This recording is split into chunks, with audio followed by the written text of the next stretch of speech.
Awalnya itu sebenarnya dari hobi aja, kita ini hobi, yang pasti hobi pisau lah ya kan. Akhirnya keterusan, coba mau. Kita semua belajar tuh full dari YouTube. Ya, yang pasti. Dari sebuah ruko sederhana di Sampit, seorang perajin rumahan mampu mengirim pisau buatannya hingga ke Pulau Jawa dan Sulawesi. Semua berawal dari sebuah hobi yang berkembang menjadi usaha menjanjikan. Suara gerinda dan batu asah memecah keheningan di bengkel kecil milik Surya Denar atau yang akrab disapa Amang Iin di Jalan Antasari, Kecamatan Mentawa Baru Ketapang, Sampit, Kabupaten Kota Waringin Timur.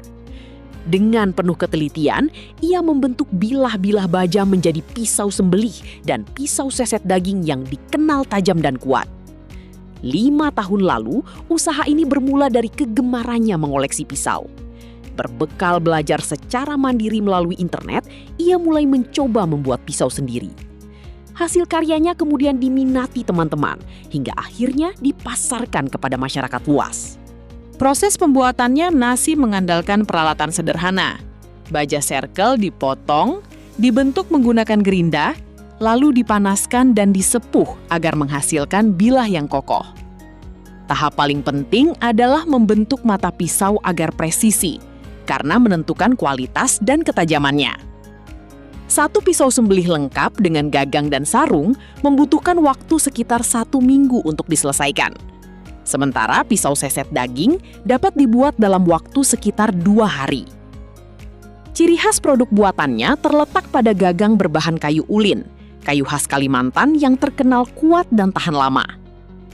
Gagang tersebut dipadukan dengan sarung kulit sehingga memberikan nilai fungsi sekaligus estetika.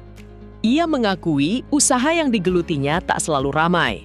Permintaan pisau biasanya meningkat tajam menjelang Hari Raya Idul Fitri dan Idul Adha.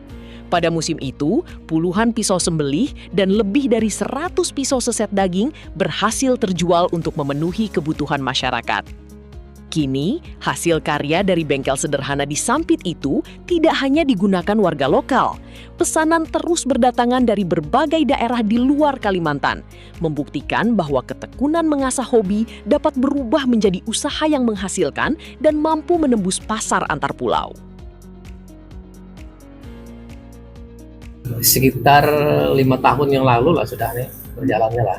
Nah, ide awalnya itu sebenarnya dari hobi aja. Kita ini hobi, yang pasti hobi pisau lah ya kan. Hobi pisau, bikin pisau. Nah itu ada ide awalnya. Akhirnya keterusan, coba mulai bikin. Itu akhirnya keterusan. Kayak bikin pisau, itu kayak sarung-sarungnya tuh bikin sendiri semua. Kita semua belajar tuh full dari YouTube. Ya, yang pasti emang hobi kan. Habis itu belajar dari YouTube. Semua belajar dari YouTube. Habis itu sharing ada di grup-grup perpisauan, biasanya di situ. Tapi kebanyakan dari YouTube.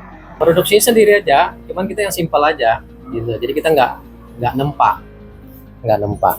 Jadi kita nggak nempak. Jadi bahannya tuh biasanya kan kayak baja circle itu kan. Nah, itu kita bentuk. Jadi bentuk seperti apa? Bentuk pisau. Nanti kita main gerinda aja. Main gerinda. Habis itu baru kita panaskan, kita sepuh. Nah, itu biasanya. Biasanya kawan-kawan dari teman-teman bang biasanya itu ya responnya dari situ. Nah itu kan sudah mulai rame, baru kita cari komunitas yang di Jawa. Di Jawa kita misalnya ada di sana bagus produksinya, kita beli, kita bikinkan sarungan di sini, bisa kayak gitu. Nah, pisau sembelih itu kan biasanya kan ukurannya agak panjang. Nah itu bisa sembelih itu mungkin sekitar 25 cm ke atas lah, 25 cm, 30, 40 cm. Nah itu untuk sembelih.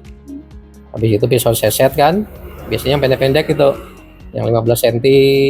Nah itu 20 cm. Nah itu untuk pisau seset. Ada yang keluar sampai ke Palu sana kita. Kemarin terakhir ke Palu mereka pesan pisau, pesan sarung juga, sarung pisau itu. Harga itu kalau untuk yang lokal tuh kisaran 300.000 sampai 1 juta lah untuk yang lokal ya. Kalau untuk bikin produksi sendiri ini biasanya 400.000, 300.000. Tapi untuk yang import kan ada yang import tuh, untuk yang sembelihan tuh Yang impor tuh rata-rata 1 juta, rata-rata 1 juta ke atas lah. Iya. Bahannya iya. Biasanya kan ada yang stainless kan, stainless steel anti karat. Biasanya itu. Bajanya juga beda. Baja, apalagi kalau yang dari Jerman itu kan, dari Jerman tuh, nah itu yang memang agak tinggi harganya. Itu yang paling banyak diminati yang range harga berapa? Yang 500.000 yang lokal biasanya. Iya, biasanya 500.000. Kalau orang yang mengenal import, bahan-bahan import aja yang sudah paham itu, baru itu yang pesan itu. Kalau yang umum, yang lokal biasanya 500.000 lah rata-rata. Biasanya itu peningkatannya itu menjelang Idul Adha aja sih. Idul Adha, Idul Fitri, itu aja. Jadi momen-momen